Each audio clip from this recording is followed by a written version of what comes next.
This is Let's Talk Business with your host, Marc Ebinger. Now, here's Marc. Welcome to Let's Talk Business, a show that highlights and promotes entrepreneurs to learn more about their vision, goals, and marketing strategies. I'm your host, Marc Ebinger, the owner of Krukus Virtual Staffing, a company that specializes in hiring virtual assistants from outside the United States, which is really a great way for small businesses to leverage the manpower that they need to grow. And I'm Kyan Frith, business breakthrough specialist and the numbers man. The numbers man. Is that new? Who came up with that? That's me. It's a moment of inspiration. Yeah. Just out walking, blue sky thinking. It works. You know how it is. I It think works. everybody needs to have a business coach who's a numbers guy in their quiver. You know what I mean? See, that's what I'm thinking. Like, I've got to set yourself apart from all the other business coaches out there. Like, I'm not your stereotypical business coach. What do? I do numbers. Heck yeah. Coming up on the show today, we're going to talk with Tracy Tesson, who recently launched a local microgreens business named Microgreen Gems. Tracy, welcome to the show. Thank you for having me, Mark. We're also going to talk with Samantha Guajardo, an expert with business networking and the CEO of Elite Business Link, which I like the name. Samantha, welcome to the show. Thank you for having me. So whose idea was the name of the business? It was mine. All right, It took excellent. a little while. All right, cool. A quick reminder for you that you guys can find video and podcast versions of the show by visiting our website at satalkradio.com. We'd also like to invite you to join our entrepreneur podcast community on Patreon, where you guys can get exclusive content and lots of it. We're like shooting additional content that's like doing bios and stuff like that. That is really a good way for us to get to know each other in short form content because, you know, a lot more people are watching short form video content than they are the longer 30, 35-minute videos. Although I do get word that people are watching the show or listening to the show while they're doing their house cleaning and stuff like that. Driving. How do you listen to the show? Why are you looking at me like that? Talking about house cleaning. What? Like, you're making the assumption I do the house cleaning. Well, I do house cleaning. I do house cleaning. Yeah, I do too. But Okay. it was just a bit stereotypical. How do you listen to the show? At my desk, so I'm working away because long hours. So yeah, it's at my desk. I'm on my stand-up desk, which I got from Salvation Army for under $40, which is awesome. A stand-up desk, huh? Because the numbers man, you see.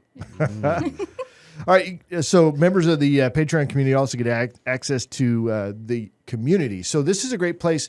I love business networking, which is what you're into as well, right? So it's like, it's one thing to be on the podcast. It's another thing to go to the. Did you guys get your tickets to the? I did. You I did. did. You I'll did. be All right. there. I got Because you. we're sold out now. So Congratulations. Nice. Awesome. I'm getting a lot of pressure to launch another round of tickets, but I don't know. We'll see. I like that exclusivity. But anyway, but coming together in an event like that is really cool as well.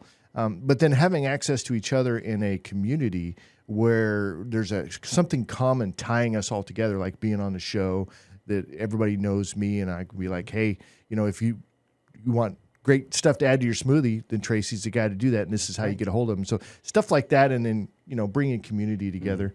Is community important? Oh, definitely. It's massively important. Yeah, it is. Yeah. Business. I It's think so. huge. Yeah, it is Yeah. huge, right? Absolutely. We had the interim CEO and president of the Hispanic Chamber of Commerce on earlier, and that was all about, you know, again, community and connections are super important. So I want to bring that value to what we're doing here with the podcast. So if you guys are interested in being a part of the Patreon community, make sure you head over to the website at satalkradio.com, click on the member community area, and get yourself signed up on Patreon, which Patreon is a great service. It's like having the podcast on your own app, which is kind of cool. Very nice. All right. So, speaking of which, member recognition. We've got some new members to announce. Martha Shonaway with Tangent Tees, Jake and Harper with Rare Form Agency, Keaton Freeberg, Texas Suits, Imad Gurgis, Simply Bookkeeping, and Matt Nelson, which he designed this podcast studio over at Peachtree Rose Marketing. Okay, so launching a new business. You guys are both fairly new to the business launching world. Tracy, you've been at it for a little bit now. How many A months? little bit. I started, just doing this as a business after a hobby, but I've been really since July, really, is when I started it. Yeah. But been doing it as a hobby prior to that. So, Kyan, your area of expertise in business coaching, you're a numbers guy. What are some things that when they're launching a new business that these folks should be keeping in mind as they walk it out? Yeah, I was hoping you were going to ask something like that, or it was going to come up in the conversation, because one of the key things that, I don't know whether you guys have done it, but the number of times I talk to entrepreneurs, they're starting out a business, and I go, you've got a business plan, have you run your numbers, have you got a strategy over what you're going to do over the next kind of like 12 months? And I don't know whether you guys have. You're both looking a little bit nervous, so I'm kind of assuming no, you didn't. And actually, do you know what? That is what I come across time and time again. And actually, I would really recommend that you do those 2 key steps, because actually what it does is it starts to focus the mind. And you know how if you go to some of these business startups, they say, oh, you need to do a lengthy business plan. You end up with pages and pages of documents. No, you don't need that. You need a plan on a page. You need to talk to an expert who knows how to do it. Just saying. And have your plan on a page, and then have a financial strategy. Have your cash flow mapped out. And then you know some targets you can go for. 2 real key things. So, Tracy, when you started your business, how did you approach the business plan aspect of what Kyan was saying? So I had a retail career that actually helped me out with the numbers. I started out by just putting together a small business plan, like he was talking about, on a sheet of paper. I have the numbers as far as profit and loss statements and things like that. So I have already set that up. So I know how much everything's going to cost me and how much I'm going to be making. So that's part of my background. And so it was pretty easy for me to start that. Okay. Awesome. I like that. Yeah. Oh, nice. Congratulations. Oh, thank I like you. that. Thank you. Well done. So Samantha, I'll put you on the hot seat now too. So when it comes to, and just to be transparent, I didn't hit it that accurate, right? I was just like, figure it out as we go. Yeah. So, I mean, everybody does it their own way. Yeah. But how did you approach the business plan aspect when you're launching? Jumped in blindly, you know? I have no idea what I'm doing. Honestly, I kind of just had a vision of what I wanted to do, and I have some business friends that kind of helped guided me in the process. I also had a meeting with Kyan, so I'm going to be getting all my financials in order and get that set and have another meeting with him and talk about it. So, yeah, it was pretty much just, this is what I want to do. I'm going to take a step and just keep going forward. So I'm guessing that you're planning on being a real true professional at this, right? Growing a real business. What does that business look like in, say, 2 years? Oh, man, in 2 years, I mean, I can already see it. This year is really going to explode. I see that it's going to get big. In 2 years, hopefully by then I'll be able to expand out around San Antonio, maybe even out of the state. Who knows? But I do see it getting big. What's the infrastructure look like? How can you handle that much growth? Well, I think that's something that I need to write down and get more in line on how I'm going to get there. But I do see it. I'm probably going to have to hire some people, work on some website stuff to kind of get it more organized. Yeah, social media, websites, follow-ups, all that kind of stuff. And then event planning is, wow, that's a lot of work, right? Because you're getting hired to do all the stuff that people don't necessarily want to do. Yeah. Kyan, what kind of recommendations would you have as she's kind of walking this part of her business out brand new, that she can get some free advice right here on the show? Well, I suppose one of the interesting things, like Samantha and I have been having some conversations over this, because actually what she's got is some really awesome brands there. And one of the recommendations I've been making to Samantha and others who are going to businesses, actually think about what it is that you're launching. Because do you have clear brands for each of the elements? See, Samantha has the San Antonio networking calendar, which is a concierge calendar, isn't it, basically? And then she has the event planning, and then she has the elite business networking. And so you've got these 3 elements, and there's 3 great brands. So actually thinking about it up front, having it part of a business plan, and then having it really understood of what you want to do with each of those over a period of time is really helpful. Because if you're then thinking about where do you want to be in 2 years' time, 3 years' time, and that's a great question, because most business owners don't think about where they're going to be in 2 years, 3 years, 5 years' time, and where they're going to be building up for expansion, where they're going to open up new locations, where they're even preparing for a sale. And actually, if you think about that stuff up front, it really helps you to, with your branding, understand exactly where you're going, and it really gets you razor focused, which is utterly crucial. Well, so here's a tough question. So do you have like any reservations about, because that's 3 businesses. I've got 2 that I'm dealing with. One's a podcast, which is its own business, right? Because I have to feed it, fund it, and all the things, right? Plan for it and all of that. And then the virtual staffing on the other side of it. So Samantha's looking at launching 3 businesses, to your point. So is that a hazard? Is it a good thing? Should she focus somewhere first, or how should that, just based on your recommendation? I'll be honest, Samantha, I did it similar to you. In fact, that I've got multiple businesses going on. Would I recommend it? Probably not. But do as I say, not as I do. But it's difficult because sometimes we have these ideas, and you don't want to park something because it's a great idea, and you want to build that out in your spare time. which you never have. So then all of a sudden you're just flat out on 3 things at once, like, you're flying by the seat of your pants type of thing. But it's, same time, worth it. Would you want to do it any other way? Probably not. Would I want to do it any other way? Probably not. Well, so the reason why I can ask that question comfortably is because we've had the discussion itself. And Kyan said to me, he's like, Mark, you've got 2 businesses here. Which one is actually bringing in the most of the revenue? And that's where you need to focus your majority of your efforts so it can fund the rest of the stuff. And I think that's a fair assessment. That's why I wanted to bring that up, because at the end of the day, everything can feel good and sound good, but it's like what actually produces to make sure that Samantha and Tracy can get to where they need to be. That's what matters. But sometimes you don't know that till you jump in with your 2 feet, and Yeah.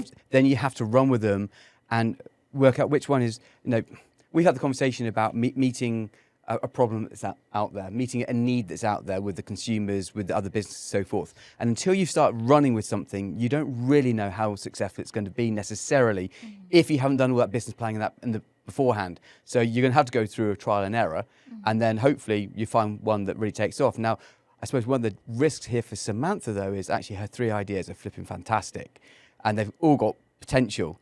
So if they all take off at once, she's going to be an extremely busy lady, at which point she's going to need some virtual staffing, I would have thought, because she's not going to be able to cope with it otherwise. That's how I dealt with it. I tell you what, I would not be able to have the podcast as successful as it is without a team behind it, and an affordable team. And it's so nice being able to hire and fire as we need to go as we go along, without all the red tape and everything else. Yeah. Crew, great discussion. I think we're going to get into the individual segments here, but really at the end of the day, it's like, what kind of value can we draw out for these folks in here, but also other folks that are listening? Yes. For sure. So awesome. So first up on the show is Tracy Tesson, who recently launched a local microgreens company named Microgreen Gems. So Tracy, tell me a little bit about your background. Give me about 90 seconds of that. What kind of led you to where you're at now? So I had a retail background that spanned over about 37 years of retail with 2 different major big box companies. So I have that in my repertoire as far as selling, as far as the numbers, like he was saying, as far as that's concerned. And the reason I started this company was because my wife suffered from anemia, and she needed some sort of supplement to be able to help her with her iron deficiency. And so I started looking into it and found out that microgreens and broccoli and the main one would be the best thing for her. So basically, I just started out just growing broccoli for her, just to help her. And then when things turned around and COVID hit and all that kind of good stuff, then things changed in my career. And so then I was able to take this, and my wife encouraged me to make it a business. So basically that's what we've started, and we started since July. So talk a little bit about what microgreens are. So microgreens are the second stage of a vegetable or herb. The first stage is your sprouts. A lot of people confuse sprouts with microgreens. But microgreens actually are what's called the cotyledon stage. So most people would know that when a farmer plants some seeds in the ground, they wait for the seeds to come up, and they get to the 2 cotyledon stages. So what does the farmer do after that? They start watering, pesticides, start trying to make that thing grow. Well, over time, just like we as humans, we lose our oomph, we lose our energy, we start to get tired. Well, same thing happens to a plant, right? So the seed hole is going to give us the most nutrition that plant is ever going to have. So we harvest that at that stage where it has about 40 times more nutrition than the actual plant. So that's the studies that have happened out there. And that's another reason I wanted to be able to come out and talk about it, because San Antonio needs a little bit more healthier nutritional value out here. So we're out here trying to get that accomplished today. I love that mission, because I think when we had the conversation the other day, I was kind of smiling about the whole concept of microgreens in San Antonio, because my experience since I moved here in July was that everything's bigger in Texas, including the size of the plates, the amount of food that pile on your plate. And Tex-Mex is awesome, and I didn't see anything healthy there. So the concept of microgreens, I was like, serious. Yeah. But I love the concept, and it's just incredible. And broccoli, best vegetable ever. Yeah, absolutely. Just absolutely. superb. And the difference between the sprouts and the microgreens, the sprouts is basically where you have the radical root coming out, where you've germinated it basically in a jar with water, which is very prone to bacteria and mold and things like that. So there was an issue a few years back where people were not eating the most healthiest thing. Well, microgreens, you don't have to worry about that because it goes to the next stage.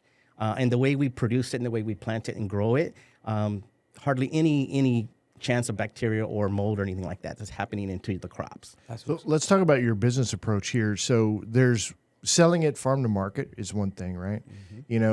But you took the approach also of targeting local restaurants and things like that, right? Absolutely. So now you can get a steady outgoing supply, Correct. and then you're supplying good nutrition to places that are actually doing something with that, and then getting it into the hands and the mouths of our local residents. So, what inspired you to actually take it to that level, and what's next? So basically, what inspired me to take it to that level was there's a lot of restaurants here in San Antonio that didn't know what microgreens were and how healthy they could be. Most people would know these as a fine dining establishment where a chef would put this as a garnish onto a plate. Well, there's so much more nutritional value than just a little garnish on a plate. So I tried to educate chefs and try to educate restaurant owners here in San Antonio. And so far, it's been pretty successful. Everyone I've talked to has been intrigued about, wow, this could be something that we could use in our restaurant. Traditionally, it would be a fine dining restaurants, but I'm finding the San Antonio locally owned restaurants are starting to now get into the microgreens. Another one is food trucks, taco trucks. Start using radishes and microgreens as far as broccolis, and they're using cilantro to enhance the flavor, but not only that, but also the appeal to make their product look a little bit better, right? And it's going to taste better when you eat with your eyes. So that's another reason I wanted to do that. So in going forward, I just want to make sure that I have the opportunity to go into as many restaurants as possible, but not only restaurants, but catering companies. I'm also looking to get into juice bars. And I also want to make sure that we continue to drive in-home delivery business to everybody who wants it, not just, restaurants and juice bars, but if somebody at a farmer's market comes up, definitely want to make sure I'm able to deliver to them if they want it for free. That's incredible. Yeah. And I mean, clearly you've got a plan then for how you're going to dominate the market here in San Antonio. How scalable is it? So say all these restaurants start going, Tracy, we want your product, we want your product, we want your product. Can you scale? And could you scale outside of San Antonio as well quite easily? I could. What we've done, my wife and I, is we've basically have put in the foundation to be able to scale. So right now we have everything in place to where we can easily scale up from where we're at right now. What does that mean, though? What did you put in place? So basically, what we did was we had a forward-thinking approach to it. We've got all the products available already. We have access of seeds. We have access of medium that we're using, like cocoa coir, soil, all of our racks that we have. We don't use everything that we've purchased because we could tell it was going to take off after a few just conversations with people. So we went ahead and set that in place now.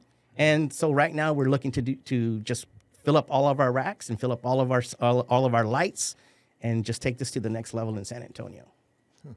Oh, I like that. All right. So what about challenges? Challenges. The biggest challenge I've had so far is just, acquiring clients. So far, I've tried to start out my basics as far as farmers markets and then getting into the restaurants, but just, adding additional clients to scale that up to make sure that I have a revenue trend coming in. That's been the most challenge I've had so far. Growing it and things like that, that's not a challenge. Challenge is just getting people to understand it. I suppose one of the problems here, coming back to what we were talking about earlier, is that the education around the benefits here is, you're starting from scratch, aren't you? Oh, yeah. So how are you going out there to educate people and help them to understand the sheer benefit here? Because there's clearly a lot. Right.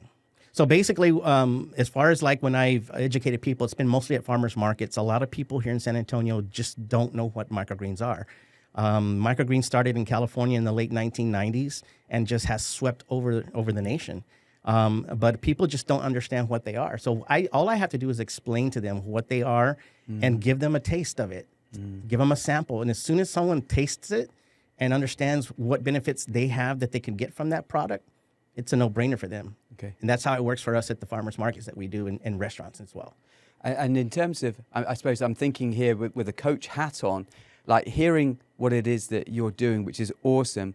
You're kind of like restricting yourself, though, if you're just doing the education at a farmer's market. Now, if you go into digital marketing and content, you start doing videos and start to educate more and more people via a video, you see your revenues increase by 30 to 40%. Absolutely. Now, yeah. that's something I would be strongly recommending to anybody who's into business. When you start to make it personal, people listen. Like this podcast. You know, Mark's becoming hugely popular and well known in San Antonio because you see his face absolutely everywhere you go. Everywhere, yeah. So, you know, if you can get your face out to explain it and it starts hitting the social media channels, you really ought to be doing that. I mean, I'd be saying that to any business owner at this moment. It's one of your top 12 strategies that anyone should be doing in their business. Yeah, for Well, sure. and I would take it a step further and say that targeting wherever restaurant owners are going, that's where you should be hanging out as well, right? Where are they going? Are they going to, you know, mastermind sessions in San Antonio? Are they going? Is there events? Any kind of event you can get where restaurants are going to be at is a place that I would say definitely to hang out. And this is where, like Samantha, she's very much in. And this is like, I don't know if you've rolled this into your service yet as far as what you're doing, but connecting someone like Tracy, and this is what I'm passionate about with the show. But connecting Tracy to the right folks, Right. That's that concierge part of what you're doing. Yes, I actually I'll let her already take that did- over. Actually, I already have done that for Tracy. So he actually reached out to me because I'm part of a new B2B group, right? And he wanted to be a part of it, but unfortunately with his services, it just didn't fit the requirements. But I was like, I am, of course, a connector. That's what I love doing. And I said, hold on. Will you be open to having a conversation with somebody that I know? Because this person that I know, I think would be beneficial for him. Right. And he said, sure, I'd love that. And I said, okay, cool. So I set up a meeting for us. And my friend happens to be a food broker. And so he gets foods into stores. And so Perfect. They had a conversation. They're going to have a meeting and hopefully move forward with that. Yeah, and then we'll have to get into, so that's a great connection. How do you then keep with that to make sure that it's beneficial for him, but also for the community that you're putting together? Because I love all that, but connections can be fleeting. They're here, and then they're gone. Okay, so we talked about scaling. So 2 years from now, what's your business look like? My business is going to be we're going to be able to take this business from where we're at now, small scale, and we're going to be able to do it 100 times more pretty easily. And my goal is that when people think of microgreens, they think of us. They think of Microgreen Gems.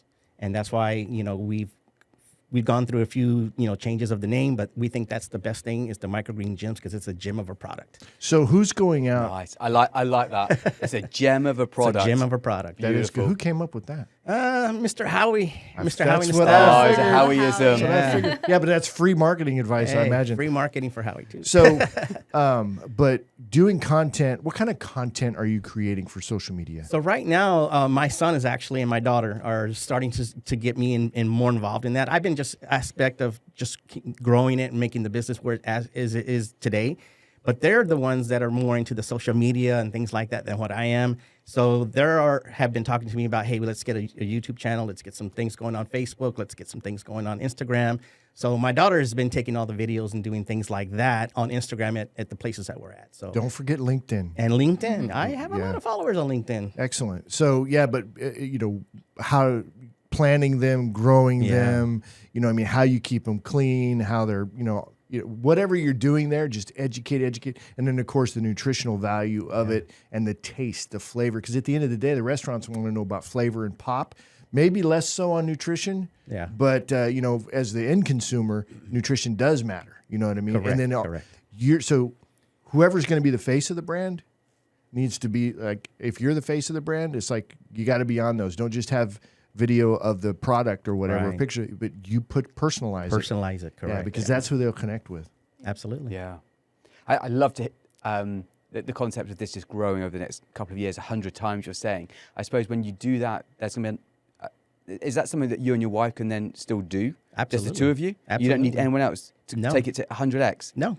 That is awesome. We all need a business like that. It Wow. doesn't, it doesn't take long to grow them. The microgreens can grow within 10 days. And I have a harvest every 10 days. So we spend about maybe an hour a day just planting and harvesting and getting things ready. The whole concept of what is difficult about it is the temperature, the humidity, and the airflow of the place the grow room, because we grow them inside. So it has to have that controlled environment. If it doesn't have that controlled environment, you're going to get different flavors, you're going to get different growths, you're going to get stunted growth and things like that. So. And do you have a problem with that here in Texas? Only during the summertime, actually, because you got to Yeah. keep it really cool. Yes, it needs to be between 68 and 72 degrees, and the humidity needs to be under 50%.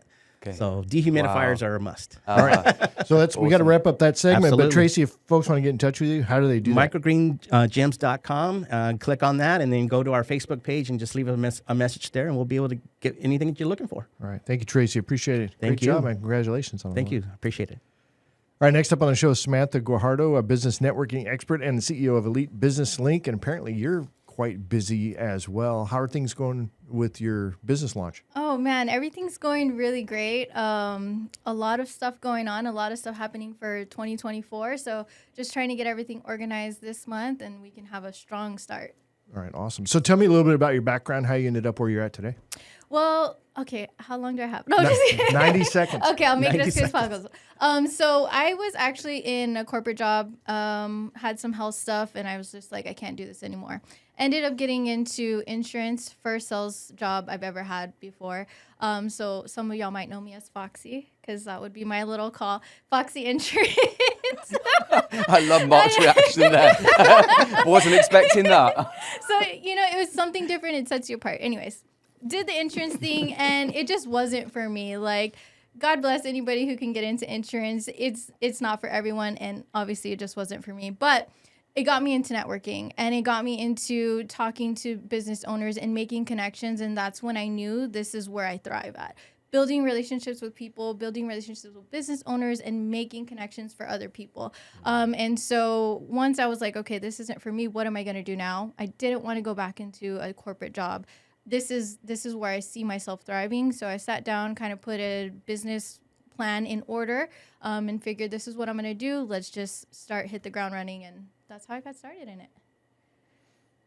Wow. Yeah. I put him on the spot totally, I was right? going to say. He doesn't know this. And the poor guy, he doesn't have any show notes or anything. So, but I mean, you guys talked already. Yeah, right? we did, So we I know did. you've we got did. some. Yeah, we did. What I love is the fact that Samantha just put her hand up with the insurance and went, do you know what? This isn't for me, but I'm going to do something about it. And I love that courage of going, that's enough now. I'm going to step away. And I'm going to go and do this. Mm-hmm. I'm not going to go and get another job. I'm going to go and follow my heart Right. and go and put that into action. Yes. And that is really commendable. Thank you. One of the things I'm wondering is, as you've gone into this, I can't imagine it's all been plain sailing. There's probably been a few hurdles and things. Oh, of course. What's maybe one of the greatest challenges that you've been hit with that you've overcome and gone, I learned a lot from that? As far as challenges, obviously I'm still new into this field. So I would say right now my main challenges are just finding the right venues and locations for stuff. Unfortunately, some of the places that do offer their places, sometimes like parking might be an issue, and so that was one of the issues that I did have at one of my events. Unfortunately, just being mindful of location. That's kind of where I've struggled with, is understanding, okay, well, you can't just pick anywhere, right? It has to be somewhere feasible for not just you, for your event, but for everybody. So I think that would be one of my biggest hurdles that I've kind of overcome recently. So what I'm curious about is there's got to be a whole bunch of places where you can extract revenue from what it is that you're doing, right? Charge a fee, but there's connections. You want to lower the cost of this or get it for free. It's like constantly negotiating, which I love, by the way. So how do you approach that when it comes to something like venue selection? Because you're looking for places that will accommodate, but then also trying to figure out, well, how can I get it for free or very low cost? How do you manage all of that? So thankfully, I have a lot of great people that I know, right? And so most of the locations that I've had recently is from people that I know that have connections with those places. And because they have great relationships with them, they have great relationships with me, right? And so it's just building those relationships with the right people. I've had people that have come to my events and offered their venue space as well. And I feel like since I'm in the business of helping other businesses, it's a no-brainer. I want to have an event there, because if they took the time out to come and support me, I know I can take a time out and to support their business just by showcasing it and letting people know about it. Well, then asking too for like, okay, again, I'm just playing like, it's Right. always about trying to add value, but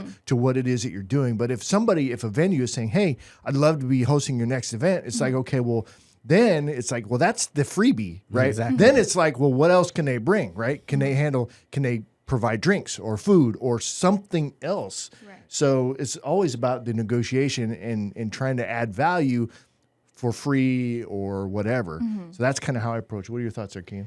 No, I agree, but I think that there's something I really want to touch on here, if you don't mind. Sure, go for Yeah, it. because one of the things that Samantha's got going on in her business is it's not just your typical event planning. It's not just a typical concierge calendar service. She has an approach to networking events that no one else has here in San Antonio. Now, having just come to town, I've gone to tons of networking events. What Samantha does, though, is, and I love this tagline, was the unconventional networking. Samantha, can you explain a little bit more about how you're unconventional? Because it's really good at hooking people, isn't it? Yeah, And it it's is. something completely different that's going on here in San Antonio, which sets her apart from a value proposition perspective, which is really important. Yeah, thank you for that. So as far as my unconventional networking, I would say I do have typical networking events. People just show up, have a good time, meet, mix, mingle. But I wanted to find something that will bring business owners together and not really focus on the business side of it, but just enjoy being in the moment and enjoying that event, because business is always going to come up no matter where you're around business owners, right? So I started a book club, a business book club. And that's focused on one type of business book. And then all these business owners come together. We talk about the book and how it relates to business. And we get to see different aspects and different mindsets from different types of businesses. And everybody gets so much insight from it, right? And then, of course, we're so focused on the book, we're not really like, our guards are down. We're not really feeling like, oh, we have to talk about business. But after, it ends up coming together. I also hosted a date night for business owners, which I wanted it to be an unconventional way of networking where we can just focus on our couple, because when you're in business, you don't have time to really do that or focus on your family. And so I wanted people to just come, enjoy themselves. Well, I have a photographer. You don't have to take selfies. You can just be in the moment. And then once everybody's there having a good time, enjoying themselves, after, everybody's going to come talk about business. And that's exactly what happened. And after I saw that, I said, you know what, this is something that I need to continue doing, because I think it's great. If I can get, business owner couples to come together and enjoy time, but also have that mindset after, why not? And so I'm going to be having a date night every other month, and then I'm going to have a family day every other month. So that's going to be for business owners to bring their families and have a good time. And I don't want people to think business, right? I'm going to this event. Oh, it's going to be another event. I'm going to have to talk about business. I want people to just kind of let that guard down and then just have another way to talk in a more organic, conversational way. Okay, and then so talk about your business calendar a little bit. What is that? How do people access it? What's the value that it brings for folks there? Right. So right now, the business calendar is a monthly networking event calendar. There are other calendars out there in San Antonio, but what makes mine a little bit different is it's customized. So it's niche specific. So one of my calendar clients that I do have, they're in the beauty industry, right? So instead of her going to events that don't fulfill where she needs to be, she focuses on women events, mom events, business, beauty events, and like fashion shows. So I put those on a calendar for her, and then she can kind of pick and choose which events would be best for her to go to. Would that be something like if Tracy said, hey, can you put a calendar together for me? Is it custom for every customer that you have? Everyone. That sounds like a huge task. awesome. It's a huge task. Saved me a lot of time. Yes. It was going to save. That's exactly It's what going it to save is. you a ton of time.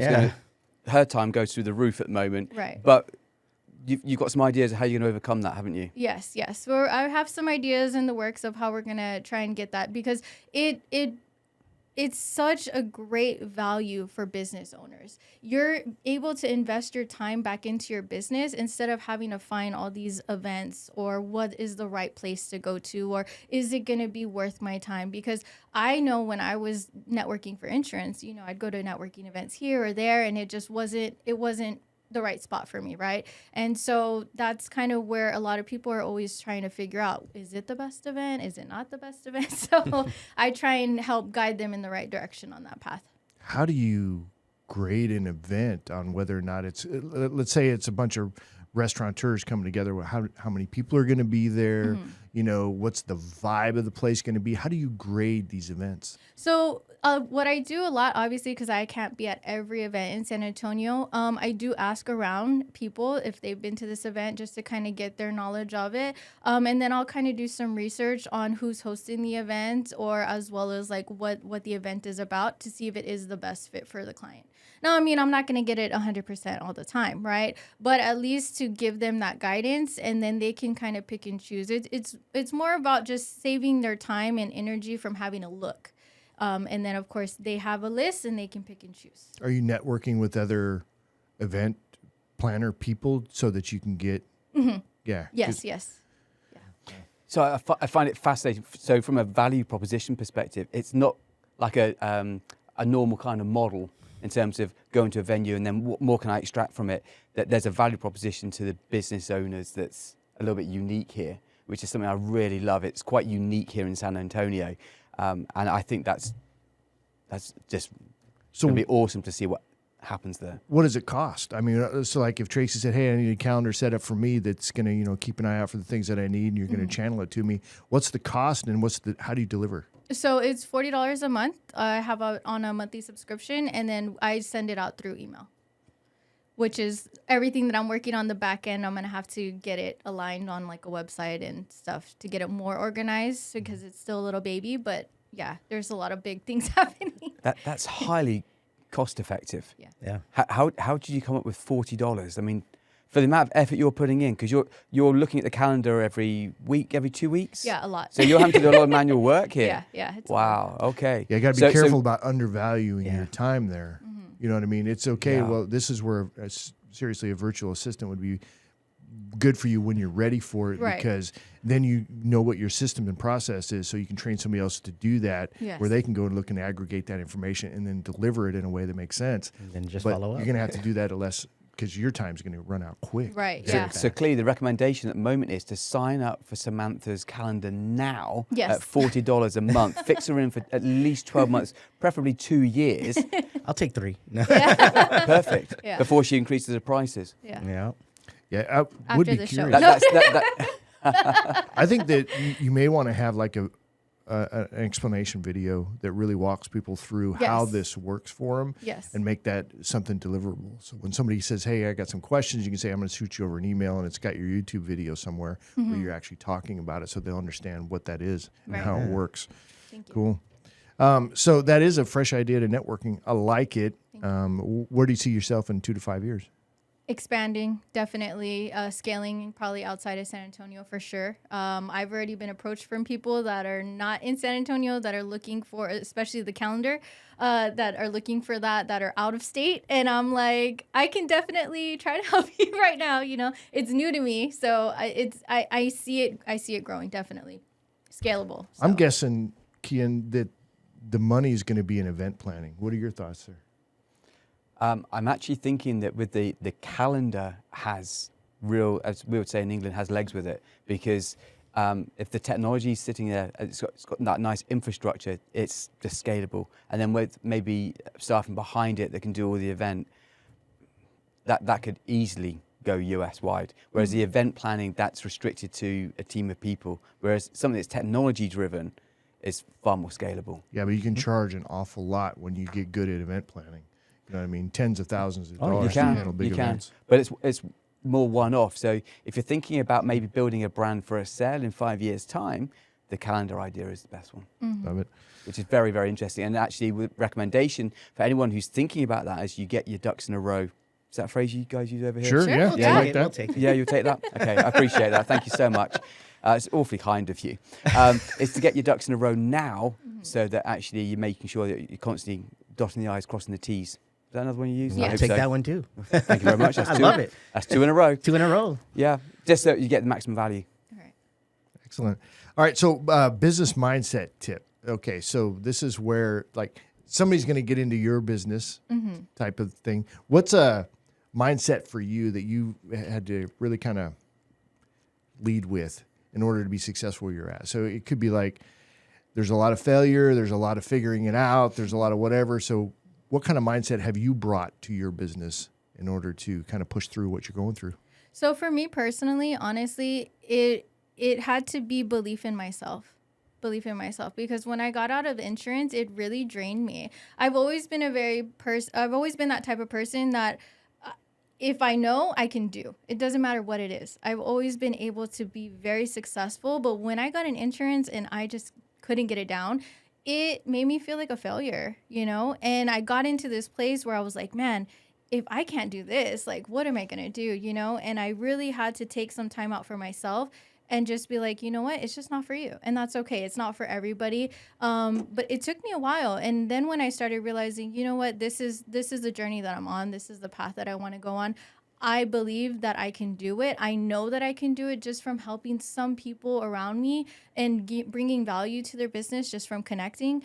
It's where my heart is. I love helping other people. And so I know that I just had to get out of my own head and know that I'm capable of doing this and I will be successful. Well, that's a daily struggle, right? I mean, Yeah. because I think all of us go through that, right? Yeah. That cloud of doubt can come in and start picking at you, you know what I mean? And you have to be like, no, I believe in myself. I believe what I'm doing. And I have a passion for it, which is why passion for what we're doing is super important because it can help push us past where maybe we've got some not so good news coming our way or financials or whatever else, or you get some bad advice or good advice from a coach that doesn't set well, that's a thing, right? Sometimes you're giving advice out and it's not going to set well with them, but that's just the way it is. Mm-hmm. Yeah.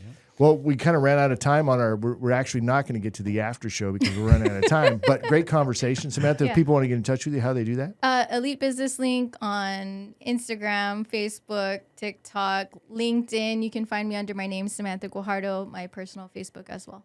All right, awesome. Kyan, any closing thoughts? I'm just thinking of one thing that you're just talking about mindset, resilience.